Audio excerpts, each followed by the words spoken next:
I'm Jacob from the Sustainably Yours Homestead, where we're striving to live a little bit more sustainably each and every day, and we're inviting you to learn along with us. So if you haven't already, go ahead and hit that subscribe button down below there. It would really help us out. Now, part of living more sustainably includes learning how to forage for wild foods. But this video is not intended to be a mushroom identification video. I am not at all qualified for that. Don't you put that evil on me, Ricky Bobby.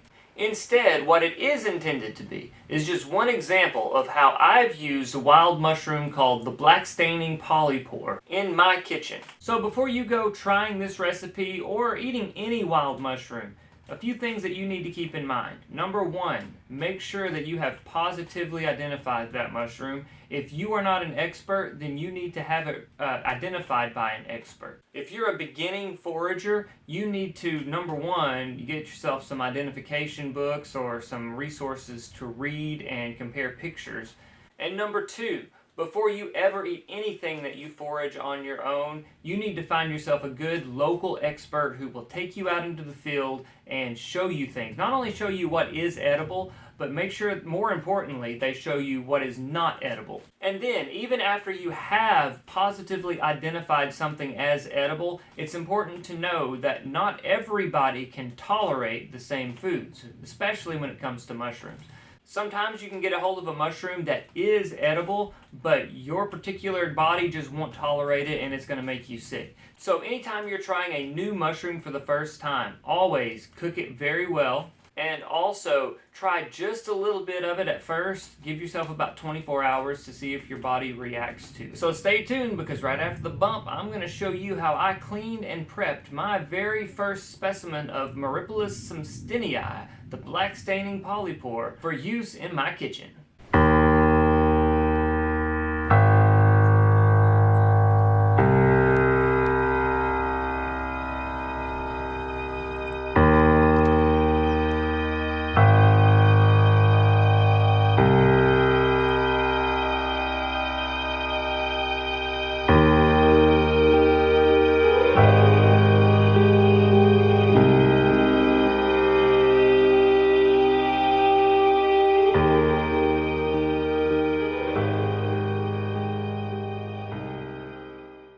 So I was outside and I noticed that my elephant garlic leaves were beginning to yellow, which is an indication that they're about ready to harvest.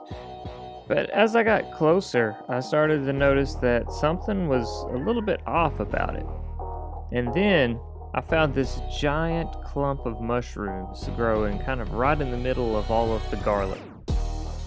When I got down and began inspecting it, at first I thought maybe it was hen of the woods, but it's not really the right time of year for that species of... Look, there's another little cluster growing not far from the big one. We'll get back to this a little bit later. But I had a suspicion that this mushroom might be Myripolis samstinii, the black staining polypore. And to find out, I went ahead and harvested it, and I left it out on the counter for a little while to see if it would begin to bruise black. And it did. This is what it looked like after just a little while sitting out on the countertop. I went ahead and let it sit out overnight, and now you can really see how it bruises or stains a black color. And because of the way that this mushroom tends to grow, it's not uncommon for there to be lots of debris, lots of grass growing in it, growing through it. The bugs really enjoy it. For this species of mushroom, there's usually a lot of cleanup that you have to do to get it all processed. The way I handled it, I started by removing each individual cap from the mushroom, and I just kind of dropped them there in the sink. I tried cutting it with some scissors, but this specimen I think was a little bit old. They tend to get fibrous and tough when they get older, so it didn't cut very easily.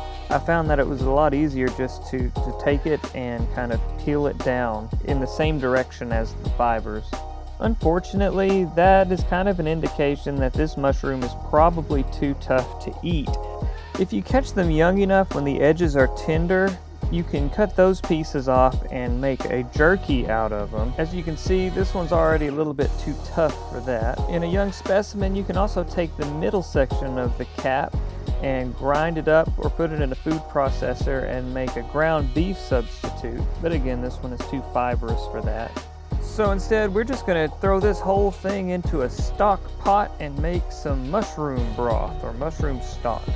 Now, cleaning this particular specimen up was a real chore, and if I collect this type of mushroom again, I'll probably, if it's this bad, I'll probably just skip over it.